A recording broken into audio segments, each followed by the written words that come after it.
Yuk kita apresiasi Bung Faisal Assegaf. Fahri Hamzah ini kan belakangan saya lihat mengambil posisi tengah, mencari aman dengan bersikap rasional, mengatakan sudahlah ini karena kerusakan sistem. Barusan ILC menayangkan pertemuan acara biasa ya, ILC Indonesia Layar Club 5 jam yang lalu. Kemudian di situ judulnya adalah, kalau tidak salah itu balasan Ganjar Pranowo ya, tentang menilai rapot Jokowi yang di dalam penegakan hukum itu nilainya 5. Kepada Jokowi muncul perbincangan di kanal-kanal media sosial.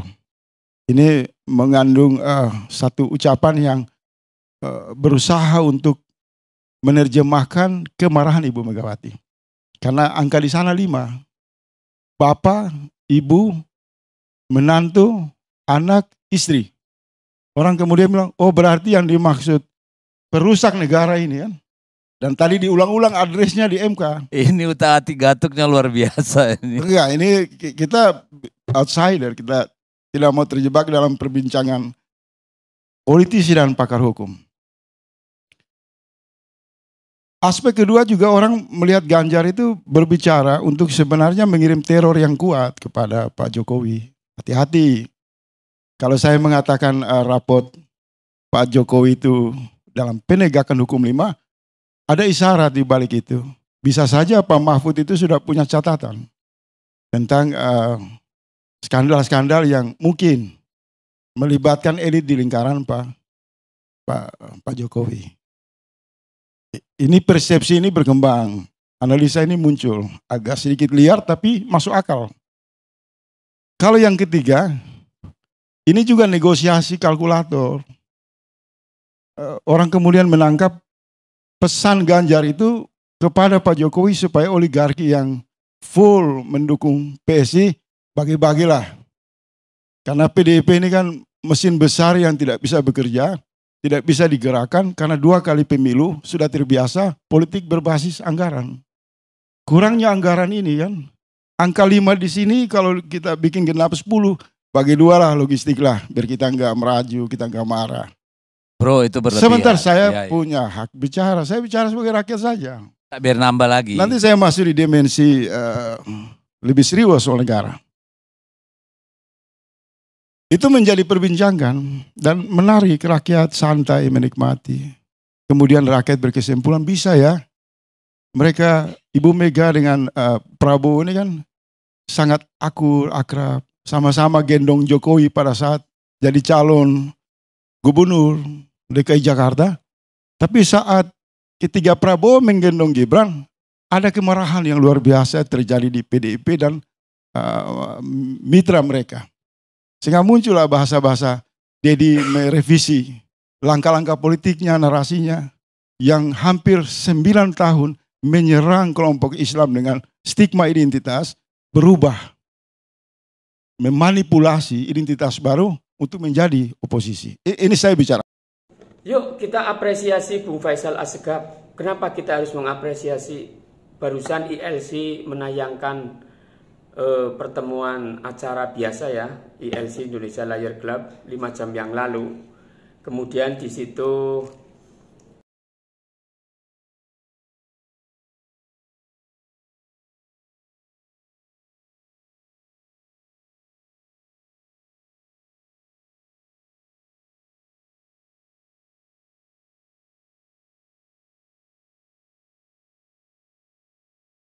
ya, kemudian dari segala narasumber, dari semua narasumber itu, yang menurut saya sekali lagi, mewakili perasaan banyakan rakyat, masyarakat, dan mewakili kita dalam berpendidikan politik yang etik hanyalah Faisal Assegaf.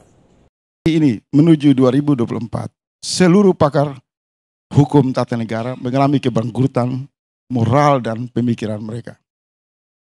Saya hari ini dikagetkan dengan pernyataan Yusril Iza Mahendra yang mengatakan bahwa Prabowo didukung oleh 15.000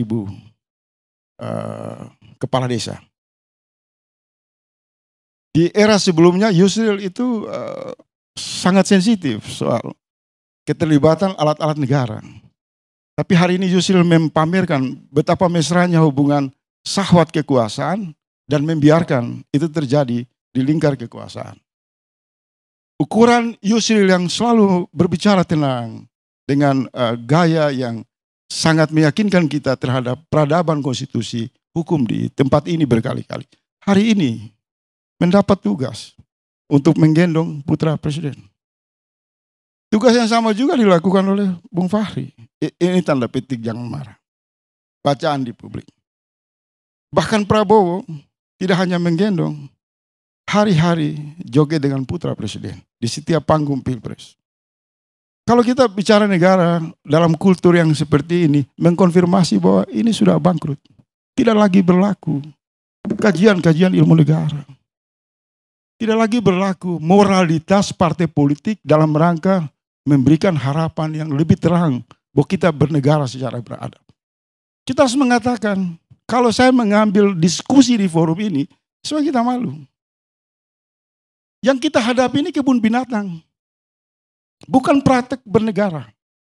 Satu, terlalu lama bangsa ini dipasung pemahaman kepatuhan terhadap negara. Struktur berpikirnya seperti itu. Negara diposisikan mewah, diposisikan tinggi, diposisikan di atas kemanusiaan rakyat Indonesia. Dan hampir semua pikiran yang mengorbit di lingkaran kekuasaan hanya dalam rangka memperkuat kekuasaan negara. Kalau bicara Bung Fahri tadi, banyak partai politik mengalami kemunduran karena tidak melakukan kaderisasi, mengambil calon-calon kepala daerah, presiden dari luar partai politik. Karena memang partai politik bekerja tidak di rakyat. Partai politik hidupnya dalam lapak kekuasaan. Ya, karena apa? Kita sudah tidak bisa mewakilkan nilai-nilai kekritisan kita kepada Bung Fahri Hamzah, kepada Yusril Ihza Mahendra, dan lain-lain. Bahkan di situ Faisal Assegaf mengatakan sangat luar biasa kepada Fahri Hamzah. Seolah-olah Fahri Hamzah itu sudah tahu kesalahan, kemudian membiarkan itu kesalahan, yang penting saya bisa berbareng-bareng. Dalam kata lain berarti dia ikut serta dalam kesalahan-kesalahan yang dilakukan para elit lah. Kita sangat menyayangkan karena Bu Fahri Hamzah itu sangat luar biasa banget kritisnya saat di 2000 sebelum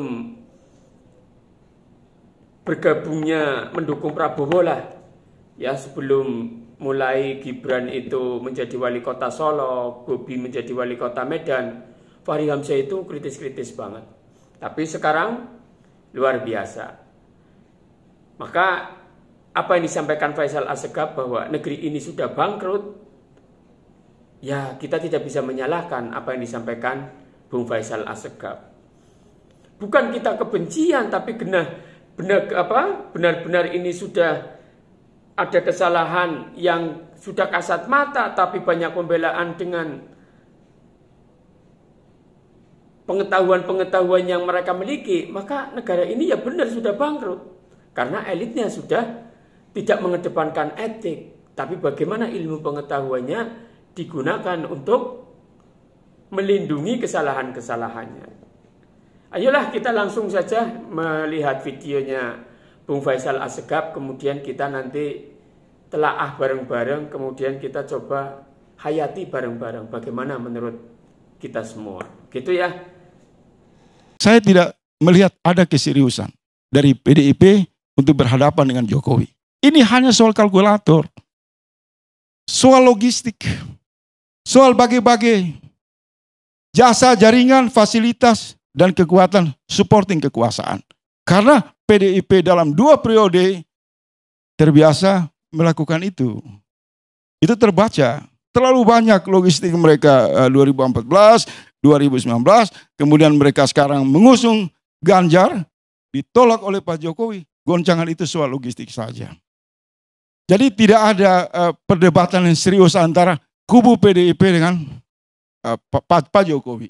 Ini hanya kampanye taktis dalam rangka untuk masih untuk mengambil perhatian rakyat. Kecuali, sedikit Bang Karni, di forum ini saya usulkan, kalau PDIP sungguh-sungguh berpihak dan berbicara atas hati nurani, bahwa republik ini, negara ini sudah amburadul, maka gunakan mekanisme yang tersedia di DPR, segera hak angket yang dimotori oleh Masinton, segera dilakukan secara tegas, sehingga rakyat mendapatkan jawaban. Jangan lagi beretorika. Terima kasih Bung Karni.